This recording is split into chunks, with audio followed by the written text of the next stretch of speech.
South point স্কুলৰ উদ্যোগত যি মহাপলায়ন বানপানী বিভীষিকাৰ সৃষ্টি কৰিলে 19 জুলাইত আৰু 19 জুলাইটো সাধাৰণতে এতিয়া আমাৰ এটা মানে বুৰঞ্জীৰ ইতিহাসত ৰেকৰ্ড হ'ব।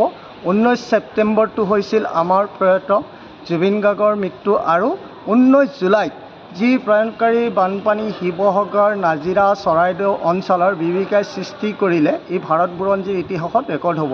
আৰু এতিয়া যিটোকে পানীৰ অলপ কমিবলৈ লৈছে আৰু সেইটো কাৰণত আমাৰ পৰা আমি সাউথ পইণ্ট স্কুলৰ উদ্যোগত আমি এতিয়া বিভিন্ন আমাৰ লগত সহযোগ কৰিছে little flower school, holy child school, saint Mary's school, modern school আৰু এঞ্জেলিকা স্কুল আদি কৰি আৰু ভাইচ প্ৰেচিডেণ্ট গাইডছ কামৰূপ ডিষ্ট্ৰিক্টক আমাক সহযোগ কৰিছে।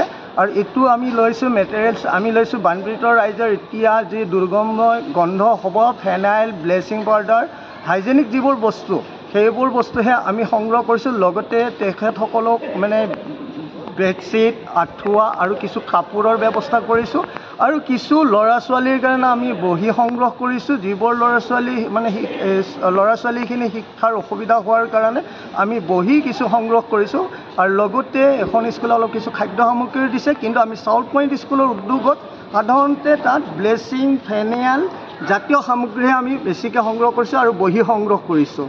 আৰু আপোনালোক ক'লৈকে যাব? আমি শিৱসাগৰ জিলাৰ চিভিল ডিফেন্স ডেপুটি কণ্ট্ৰলৰ লগত যোগাযোগ কৰোঁতে তেখেতে কৈছে যে আপোনালোকে মানে আমি বিভিন্ন এলেকাৰ যিখিনি জেগাত অত্যন্ত প্ৰয়োজন হৈছে বা তেখেতসকলৰ সহযোগতে আমি তিনিটা মানে এলেকা দিম বুলি কৈছে আৰু সেইখিনিত আমি যোৱাৰ কাৰণে প্ৰস্তুত হৈছোঁ। আপোনালোক আজি যাব? আজি আমি ইয়াৰ পৰা গৈ শিৱসাগৰত আমি থাকিম, ৰাতি হোল্ড কৰিম আৰু অহাকালি ৰাতিপুৱাৰ পৰা আমাৰ এই যিটো আমি বানপীড়িত ৰাইজক মানে যিখিনি সামগ্ৰী লৈছোঁ বিতৰণৰ ব্যৱস্থা এটা কৰিম।